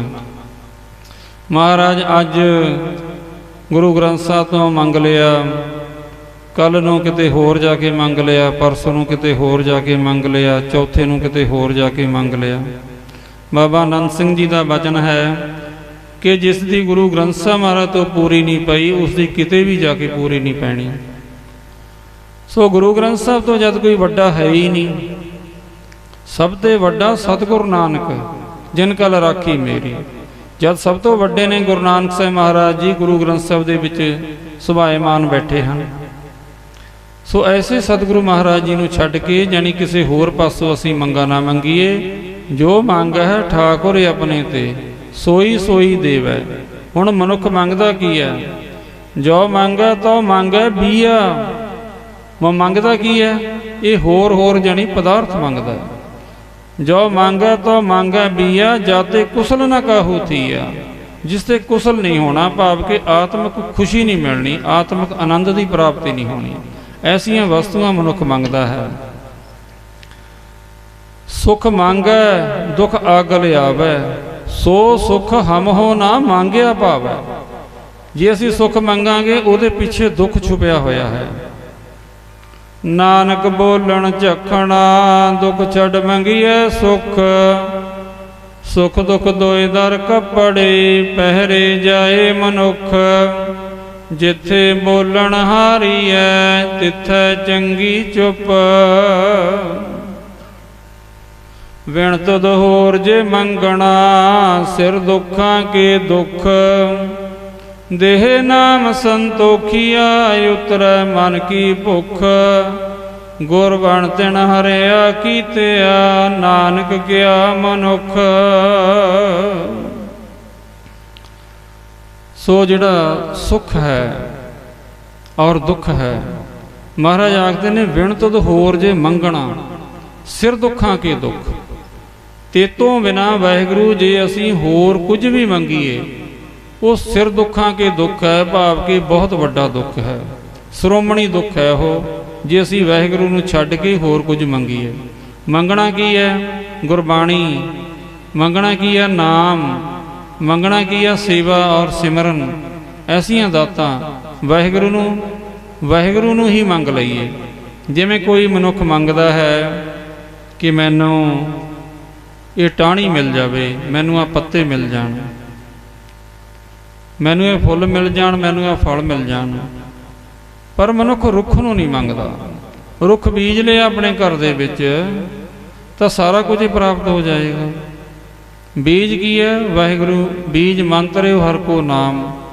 ਨਾਮ ਜਦੋਂ ਬੀਜ ਲਿਆ ਉਸਨੇ ਫਲੀਭੂਤ ਹੋਣਾ ਹੈ, ਸਭ ਕੁਝ ਹੀ ਪ੍ਰਾਪਤ ਹੋ ਜਾਏਗਾ। ਸੋ ਜਾਣੀ ਮਨੁੱਖ ਨੂੰ ਪਰਮੇਸ਼ਰ ਦਾ ਨਾਮ, ਪਰਮੇਸ਼ਰ ਨੂੰ ਹੀ ਮੰਗਣਾ ਚਾਹੀਦਾ ਹੈ। ਵਿਣ ਤੁਧ ਹੋਰ ਜੇ ਮੰਗਣਾ ਸਿਰ ਦੁੱਖਾਂ ਕੇ ਦੁੱਖ। ਦੇਹ ਨਾਮ ਸੰਤੋਖੀਆ ਉਤਰੇ ਮਨ ਕੀ ਭੁੱਖ। ਮਨ ਦੀਆਂ ਭੁੱਖਾਂ ਉਤਰ ਜਾਣਗੀਆਂ ਅਕਾਲ ਪੁਰਖ ਵਾਹਿਗੁਰੂ ਨੂੰ ਮੰਗ ਕੇ, ਉਸ ਦਾ ਨਾਮ ਮੰਗ ਕੇ ਸਾਰੀਆਂ ਭੁੱਖਾਂ ਦਾ ਨਾਸ ਹੋ ਜਾਏਗਾ।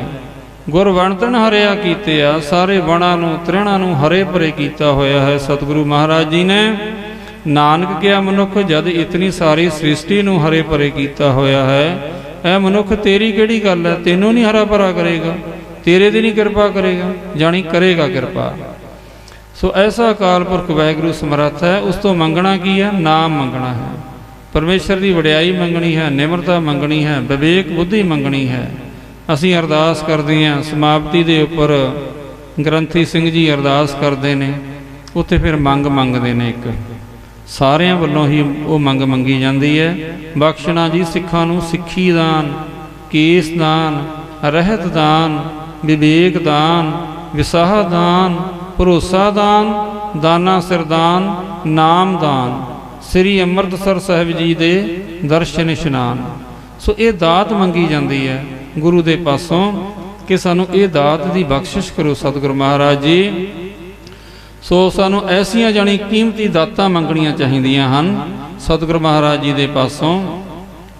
ਜੋ ਮੰਗ ਹੈ ਠਾਕੁਰ ਆਪਣੇ ਤੇ ਸੋਈ ਸੋਈ ਦੇਵੈ। ਉਸਨੇ ਦੇ ਸਾਨੂੰ ਸਭ ਕੁਝ ਦੇਣਾ ਹੈ, ਪਰ ਅਸੀਂ ਆਪਣੀ ਮਰਜ਼ੀ ਦੀਆਂ ਦਾਤਾਂ ਮੰਗਾਂਗੇ ਤਾਂ ਉਹ ਦਾਤ ਦੇ ਪਿੱਛੇ ਦੁੱਖ ਛੁਪਿਆ ਹੋਇਆ ਹੈ। ਪਰ ਜਿਹੜੀ ਨਾਮ ਦੀ ਦਾਤ ਹੈ, ਪਰਮੇਸ਼ਰ ਦੀ ਵਡਿਆਈ ਦੀ ਦਾਤ ਹੈ, ਕੀਰਤਨ ਦੀ ਦਾਤ ਹੈ, ਇਸ ਦੇ ਨਾਲ ਸਦਾ ਹੀ ਸੁੱਖ ਹੀ ਸੁੱਖ ਹੈ। ਸੋ ਸਾਨੂੰ ਐਸੀ ਸੁੱਖਾਂ ਭਰੀ ਦਾਤ ਹੀ ਮੰਗਣੀ ਚਾਹੀਦੀ ਹੈ। ਸੋਚਣਾ ਚਾਹੀਦਾ ਅਸੀਂ ਮੰਗਣਾ ਕੀ ਹੈ। ਨਾਨਕ ਦਾਸ ਮੁਖ ਤੇ ਜੋ ਬੋਲੇ, ਇਹਾਂ ਉਹਾਂ ਸੱਚ ਹੋਵੇ।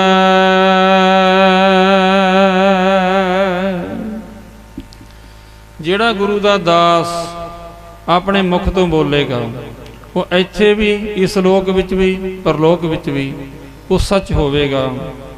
ਜਿਹੜਾ ਗੁਰੂ ਦਾ ਪਰ ਹੋਵੇ ਦਾਸ, ਗੁਰੂ का दास कोई विरला विरला ਹੁੰਦਾ है। ਉਹ ਜੋ ਮੁਖ ਤੋਂ ਬੋਲ ਦੇਗਾ ਉਹ ਸੱਚ ਹੋ ਜਾਵੇਗਾ। ਸੋ ਸਾਡਾ ਬੋਲਿਆ ਤਾਂ ਸੱਚ ਹੁੰਦਾ ਨਹੀਂ। ਸਾਨੂੰ ਤਾਂ ਅੱਜ ਪਤਾ, ਕੱਲ ਨੂੰ ਸਾਨੂੰ ਪਤਾ ਹੀ ਨਹੀਂ ਕੀ ਕੁਝ ਹੋ ਜਾਣਾ ਹੈ। ਸੋ ਗੁਰੂ ਦਾ ਦਾਸ ਬਣਨਾ ਬਹੁਤ ਔਖਾ ਹੈ। ਬਹੁਤ ਵੱਡੀ ਦਾਤ ਹੈ ਜੇ ਕੋਈ ਗੁਰੂ ਦਾ ਦਾਸ ਬਣ ਜਾਵੇ, ਗੁਰੂ ਦਾ ਸੇਵਕ ਬਣ ਜਾਵੇ। ਉਸ ਦੇ ਮੁਖ ਤੋਂ ਜੋ ਕੁਝ ਵੀ ਬੋਲਿਆ ਜਾਏਗਾ ਉਹ ਸੱਚ ਹੋ ਜਾਏਗਾ। ਜਿਸ ਤਰ੍ਹਾਂ ਕਿ ਆਖ ਦਿੱਤਾ ਗੁਰਸਿੱਖ ਪਿਆਰੇ ਨੇ ਕਿ ਆਵਾ ਕੱਚਾ ਰਹੇਗਾ, ਤਾਂ ਆਵਾ ਕੱਚਾ ਰਹਿ ਗਿਆ।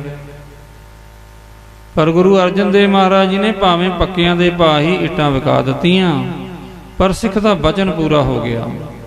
ਸੋ ਨਾਨਕ ਦਾਸ ਮੁਖ ਤੇ ਜੋ ਬੋਲੈ, ਇਹਾਂ ਉਹਾਂ ਸੱਚ ਹੋਵੈ। ਐਸੇ ਗੁਰਮੁਖ ਪਿਆਰਿਆਂ ਦੇ ਬਚਨ ਹੁੰਦੇ ਹਨ। ਜਿਸ ਤਰ੍ਹਾਂ ਗੁਰਸਿੱਖ ਨੇ ਆਖ ਦਿੱਤਾ ਕਿ ਰਿਛ ਵਾਂਗੂ ਮੈਂ ਕਿਉਂ ਬਣਾ, ਰਿਛ ਬਣੇਗਾ ਤੂੰ। ਦੇਗ ਵਰਤਾ ਰਿਹਾ ਸੀ ਸੋਭਾ ਰਾਮ, ਗੁਰੂ ਤੇਗ ਬਹਾਦਰ ਸਾਹਿਬ ਮਹਾਰਾਜ ਜੀ ਨੂੰ ਚੌਰ ਵਰਦਾਰ ਸਨ। ਇਹ ਚੌਰ ਕਰਿਆ ਕਰਦੇ ਸਨ। ਭਾਈ ਕੀਰਤੀਏ ਜੀ ਦੇ ਜਾਣੀ ਇਹ ਪਿਤਾ ਜੀ ਸਨ। ਸੋ ਜਿਹੜਾ ਗੁਰਸਿੱਖ ਹੁੰਦਾ ਉਸ ਦੀ ਕਮਾਈ ਜਿਸ ਦੀ ਹੁੰਦੀ ਹੈ, ਉਸ ਦੇ ਮੁਖ ਤੋਂ ਬੋਲਿਆ ਹੋਇਆ ਵਚਨ ਸੱਚ ਹੋ ਜਾਂਦਾ ਹੈ। ਸੋ ਉਸ ਨੇ ਆਖ ਦਿੱਤਾ ਤਾਂ ਉਹ ਜਿਹੜਾ ਕੜਾ ਪ੍ਰਸ਼ਾਦ ਵਰਤਾ ਰਿਹਾ ਸੀ ਉਸ ਨੂੰ ਰਿਛ ਦੀ ਜੋਨੀ ਮਿਲ ਗਈ।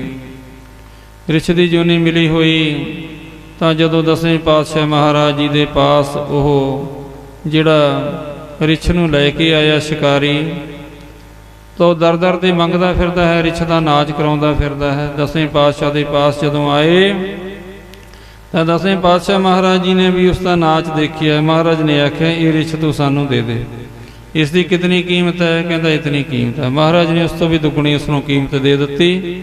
ਮਹਾਰਾਜ ਨੇ ਰਿਛ ਲੈ ਲਿਆ। ਰਿਛ ਟੱਪਦਾ ਹੈ, ਨੱਚਦਾ ਹੈ। ਜਦੋਂ ਭਾਈ ਕੀਰਤੀਆ ਜੀ ਹੱਸਦੇ ਨੇ ਤਾਂ ਦਸਵੇਂ ਪਾਤਸ਼ਾਹ ਮਹਾਰਾਜ ਨੇ ਆਖਿਆ ਭਾਈ ਕੀਰਤੀਆ ਜੀ ਤੁਸੀਂ ਨਾ ਹੱਸੋ। ਮਹਾਰਾਜ ਮੈਂ ਕਿਉਂ ਨਾ ਹੱਸਾਂ, ਸਾਰੇ ਸਿੱਖ ਹੱਸਦੇ ਨੇ। ਮਹਾਰਾਜ ਨੇ ਆਖਿਆ ਇਹ ਤੇਰੇ ਪਿਤਾ ਹੈ, ਇਹ ਜਿਹੜਾ ਰਿਛ ਆ ਨਾ ਇਹ ਤੇਰਾ ਪਿਤਾ ਹੈ ਸੋਭਾ ਰਾਮ, ਇਸ ਨੂੰ ਰਿਛ ਦੀ ਜੂਨ ਮਿਲ ਗਈ।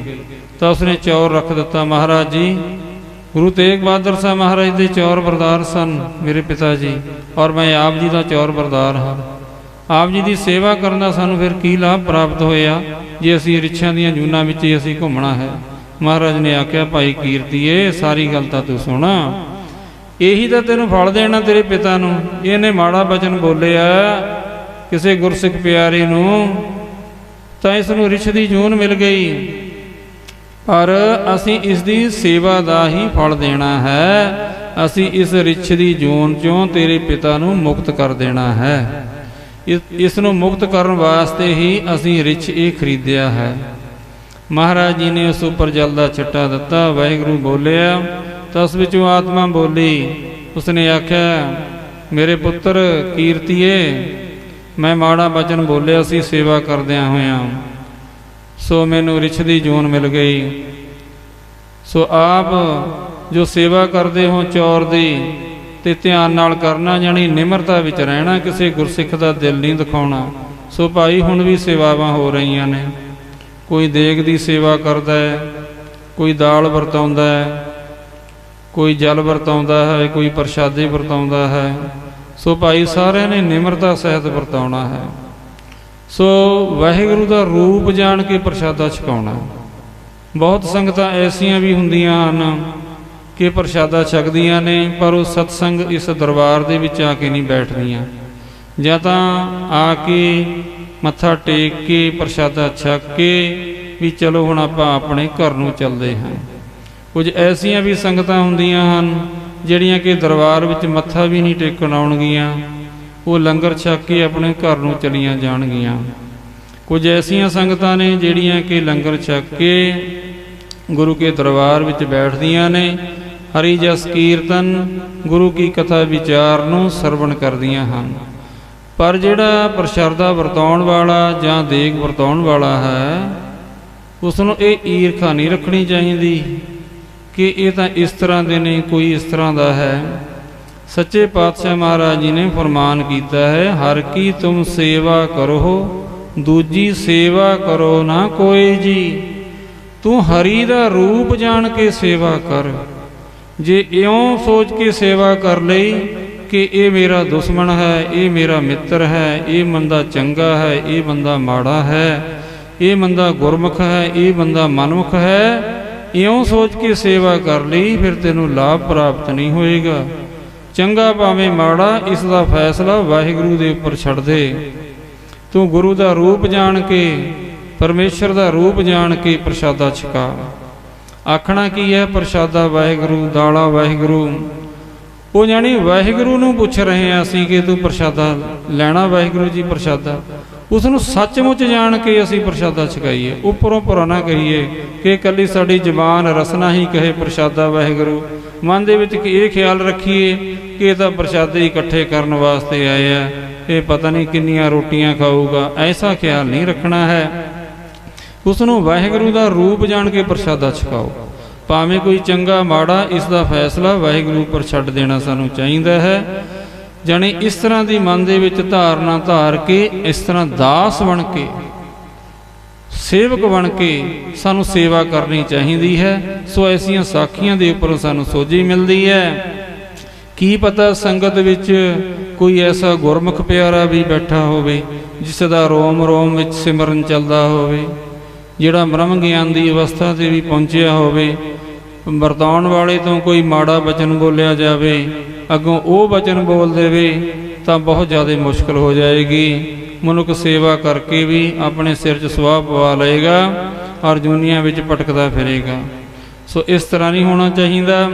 जिवें भाई कीरती के पिता जी शोभा राम इस तरह जूना में भटकते सी, पर करदा तां सेवा सी, मन का रुखा सी। सो उस दे नाल उसका नुकसान होया। पर गुरु की कृपा नाल, गुरु ने कृपा करके उसनों जन्म मरण के चक्कर विचों मुक्त कर दिता। जिस तरह कि 10वें पातशाह महाराज जी ने जिहड़ा खरगोश सहेदी जन्म विच मूला खतरी पिया होया सी, उसका तीर मार के महाराज ने उधार किया। तो सच्चे पातशाह महाराज की रीस नहीं असीं कर सकते। महाराज तीर एवें नहीं मारते सी। जयद्रथ सी, ये शेर की जूनी विच सी। 10वें पातशाह महाराज ने तीर मार के जयद्रथ का उद्धार किया। सो उस जगह के उपर हुण बहुत वड्डा गुरुद्वारा सुभायमान है। सो हजूर साहब दे विच जिहड़ा कि शिकार घाट गुरुद्वारा है, उत्थे सहेदा महाराज ने जानी खरगोश का उद्धार किया। तीर मारिया महाराज ने, जानी महाराज तीर के द्वारा भी मुक्ति ही बख्शते हैं, कल्याण ही करते हैं। ये गुरु की वडियाई है, गुरु की शोभा है। गुरु कुछ भी कर सकता है, असी गुरु की रीस नहीं कर सकते। गुर कहिया सा कार कमावो। जिहड़ी गुरु ने सानू कार करनों कही है, सानू वो कमाउणी चाहिदी है। गुर कहिया सा कार कमावो, गुर की करनी काहे धावो। इस तरह नहीं सानू चलना चाहिए कि गुरु की करता है। गुरु तो बहुत कुछ कर सकता है।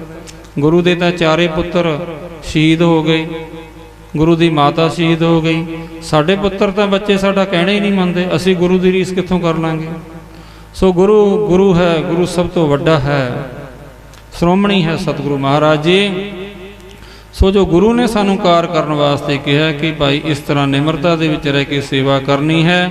सो सारिया संगतां नूं बेनती है कि भाई निमरता विच रह के संगतां दी सेवा करो भाई, तां करके साडी झोली भरी जावे ते सानू लाभ मिले। साडा लोक भी सुखी हो जावे, परलोक भी सुखी हो जावे। गुर सेवा ते सुख उपजै, फिर दुख ना लगा आए। गुरु की सेवा करके सुख की प्राप्ति हुंदी है, किसी प्रकार का दुख नहीं रहिंदा। गुर सेवा ते सुख उपजै, फिर दुख ना लगा आए। जमन मरना मिट गया, काला का किछ ना बसाए। उसका जन्म मरण मिट जाएगा। जिहड़ा कि मन बिरतियां एकागर करके वाहिगुरू का सिमरन करते हुए जिहड़ा कि सेवा करता है, उसनूं सारे फल प्राप्त हो जाएंगे, उसनूं मुक्ति प्राप्त हो जाएगी, उसनूं जीवन मुक्त अवस्था परमेश्वर विच अभेदता प्राप्त हो जाएगी। सो भाई ऐसा कोई दास बन के सेवा करे, जिहड़ा ऐसा दास मुख तो बोलेगा, उसका इत्थे बोलिया होया और परलोक विच बोलिया होया सुहेला होवेगा। सो भाई यह सच्चे पातशाह महाराज श्री गुरु अर्जन देव महाराज जी ने जो शब्द की बख्शिश की सी, उसकी तुच्छ मात्र विचार ਸਾਂਝੀ ਕੀਤੀ ਗਈ ਹੈ। ਸੋ ਮਹਾਰਾਜ ਜੀ ਅਗਾਧ ਬੋਧ ਹਨ।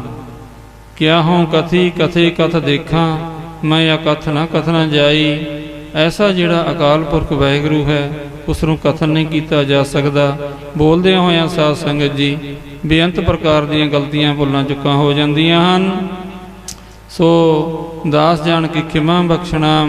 ਅੱਗੋਂ ਵਾਸਤੇ ਸਤਿਗੁਰੂ ਮਹਾਰਾਜ ਜੀ ਸਮਤ ਬਖਸ਼ਣ। ਆਓ ਜੀ ਅਖੀਰਲੀਆਂ 2 ਪੰਕਤੀਆਂ ਪੜ੍ਹ ਕੇ ਸਮਾਪਤੀ ਕਰੀਏ ਜੀ। ਜੋ ਮੰਗੈ ਠਾਕੁਰ ਆਪਣੇ ਤੇ, ਸੋਈ ਸੋਈ ਦੇਵੈ।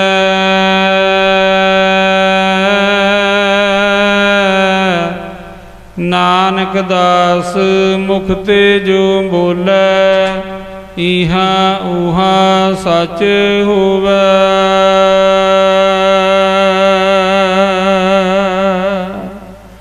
ਵਾਹਿਗੁਰੂ ਜੀ ਕਾ ਖਾਲਸਾ, ਵਾਹਿਗੁਰੂ ਜੀ ਕੀ ਫਤਿਹ।